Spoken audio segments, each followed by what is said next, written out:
नमस्कार मित्रांनो, CH अकॅडमीमध्ये आपल्या सर्वांचे स्वागत आहे। तर आम्ही आमच्या चॅनलच्या माध्यमातून स्पर्धा परीक्षा विश्वातील नवनवीन माहिती घेऊन येत असतो।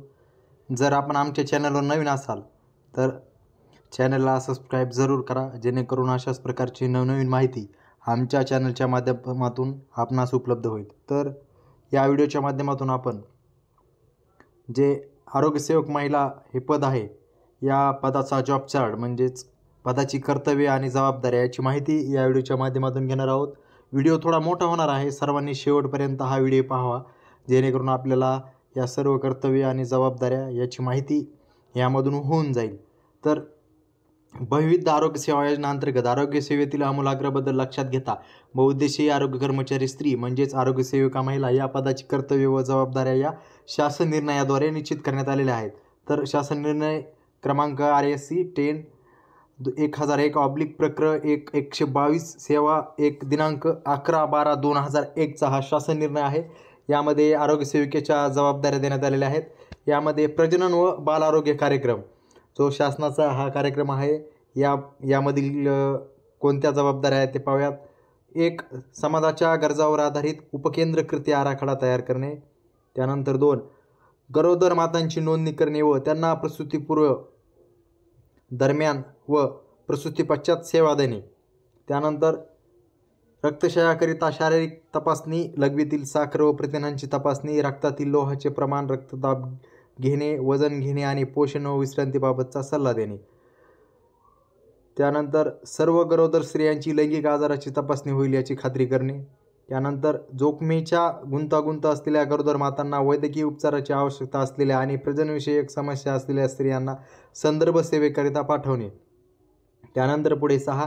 कार्यक्षेत्रात होणाऱ्या एकूण प्रसूतीपैकी 50% प्रसूती स्वतः करणे। त्यानंतर पुढे 7. कार्यक्षेत्रातील सर्व प्रसूती केवळ प्रशिक्षित व्यक्तीकडून होतील याची खात्री करणे व प्रशिक्षित दाईकडून होणाऱ्या बाळंतपणावर देखरेख करणे व त्यांना मदत करणे। त्यानंतर पुढे 8. अडचणीचे बाळंतपण व जोखमीचे नवजात अर्भकांना प्राथमिक आरोग्य केंद्रात, प्रथम स्तर संदर्भ सेवा केंद्रात ताबडतोब पाठवण्यासाठी मदत व पाठपुरावा करणे। त्यानंतर पुढे 9. कार्यक्षेत्रात बाळंत झालेल्या प्रत्येक स्त्रीस कमीत कमी 3दा भेटी देणे, आवश्यक त्या सेवा व सल्ला देणे, उदाहरणार्थ स्तनपान, अर्भकाची काळजी घेणे आणि मातेची काळजी। त्यानंतर पुढे 10. बालकांची वाढ व विकासाकडे लक्ष देणे आणि आवश्यकता असल्यास संदर्भ सेवा उपलब्ध करून देणे। त्यानंतर पुढे 11. मातांना व वयात येणाऱ्या मुलींना व्यक्तिगत आणि एकत्रितपणे खालील बाबीवर आरोग्य शिक्षण देणे: कौटुंबिक आरोग्य, माता आणि मुलांचे आरोग्य, कुटुंब नियोजन, आहार, सांसर्गिक आजारावर नियंत्रण, लसीकरण, वैयक्तिक व परिसर स्वच्छता इत्यादी, जेणेकरून रोगापासून बचाव करण्यासाठी आणि चांगले आरोग्य राखण्यासाठी लोक स्वतः पुढे येतील। त्यानंतर पुढे 12. लैंगिक आजार व प्रजनन मार्गाचा जंतुसंसर्ग झालेल्या रुग्णाचा शोध घेणे व त्यांना आवश्यक त्या सेवा देणे। त्यानंतर पुढे 13. उपकेंद्र स्तरावर आरोग्य सेविका व वैद्यकीय अधिकारी यांना मदत करणे। त्यानंतर पुढे 14. प्रत्येक गावात आरोग्य सेवा स्त्रोताचे आयोजन करून लाभार्थ्याला आवश्यक सर्व आरोग्य सेवा पुरवणे। त्यानंतर पुढे 15. सर्व गरोदर स्त्रियांना धनुर्वात प्रतिबंधक लसीच्या आवश्यक मात्रा देणे। त्यानंतर पुढे 16. कार्यक्षेत्रातील सर्व अर्भके व मुलांचे लसीकरण वेळेप्रमाणे योग्य वयात करणे। त्यानंतर पुढे 17.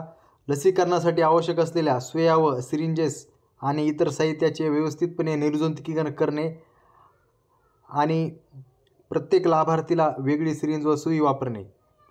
त्यानंतर पुढे 18. लसीची तपासणी करणे व दिलेल्या सूचनांचे पालन करणे, लसीचे वेळापत्रक महत्त्वाबाबत स्त्रियांना आरोग्य शिक्षण देणे। त्यानंतर पुढे 19. शालेयपूर्व बालके, गरोदर माता, स्तनदा माता आणि अर्भकामध्ये कुपोषणाचे रुग्ण शोधून काढून अशा मुलांना आवश्यक त्या उपचार देणे आणि नजीकच्या अंगणवाडी बालवाडी केंद्रात पूरक आहार घेण्याबाबत किंवा आवश्यकता असल्यास वैद्यकीय अधिकारी, प्राथमिक आरोग्य केंद्र यांच्याकडे संदर्भ सेवेसाठी रवानगी करणे। त्यानंतर पुढे 20. शालेयपूर्व बालके, गरोदर माता, स्तनदा माता आणि कुटुंब नियोजनाची पद्धत स्वीकारणाऱ्या आरोग्य सेविकाशी समन्वय साधून लोहयुक्त गोळ्याचे वाटप करणे। त्यानंतर पुढे 21. 3 वर्षाखालील बालकांना जीवनसत्वच्या मात्रा पाजणे। त्यानंतर पुढे 22. स्थानिक पातळीवर उपलब्ध असणाऱ्या अन्नपदार्थापासून समतोल आहार तयार करण्याबाबत लोकांना माहिती व आरोग्य शिक्षण देणे. त्यानंतर पुढे 23 योग्य जोडपी आणि लहान मुलांच्या नोंदवह्यांच्या आधारे कुटुंब नियोजन स्वीकार करण्याकरिता जोडप्यांना व्यक्तिगत किंवा एकत्रितपणे प्रवृत्त करणे.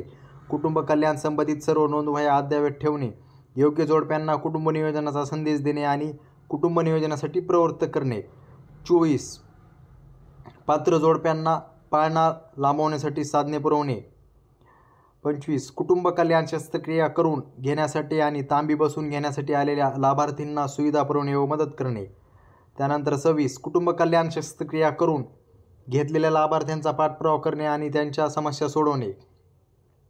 त्यानंतर 27 समाजाने स्त्री लाभार्थी, स्थानिक नेते, आरोग्य मार्गदर्शक, शिक्षक, स्वयंसेवक आणि इतरांशी चांगले स्नेहसंबंध प्रस्थापित करून कुटुंब कल्याण कार्यक्रमाला चालना देण्याबाबत प्रवृत्त करणे.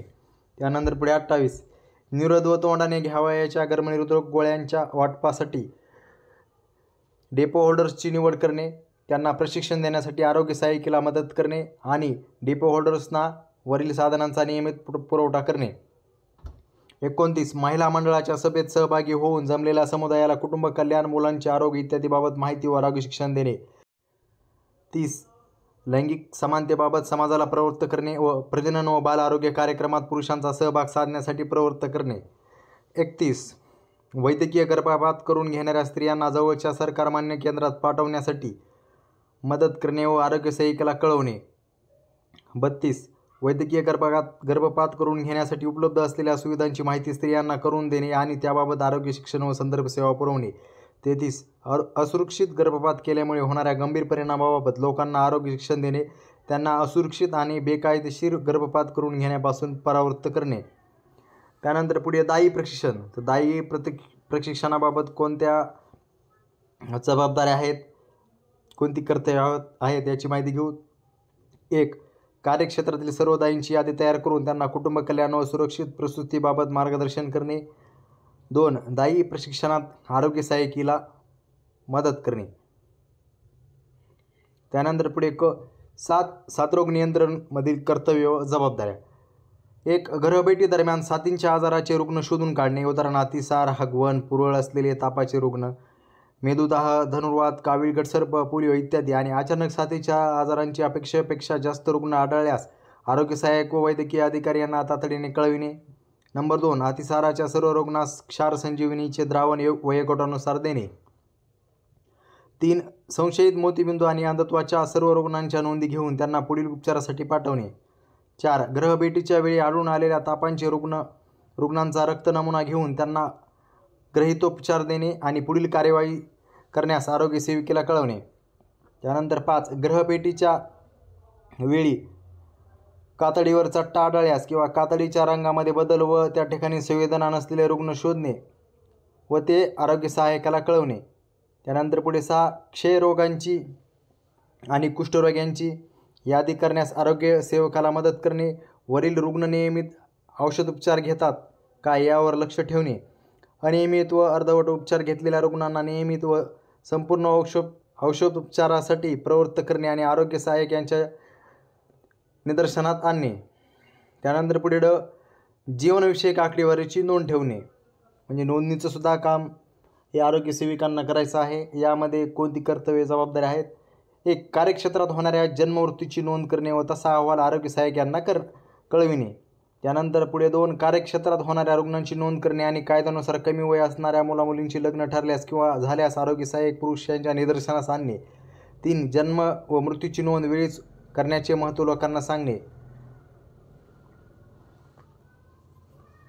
प्रथमोपचार व किरकोळ आजारावर उपचार याबाबतच्या जबाबदाऱ्या.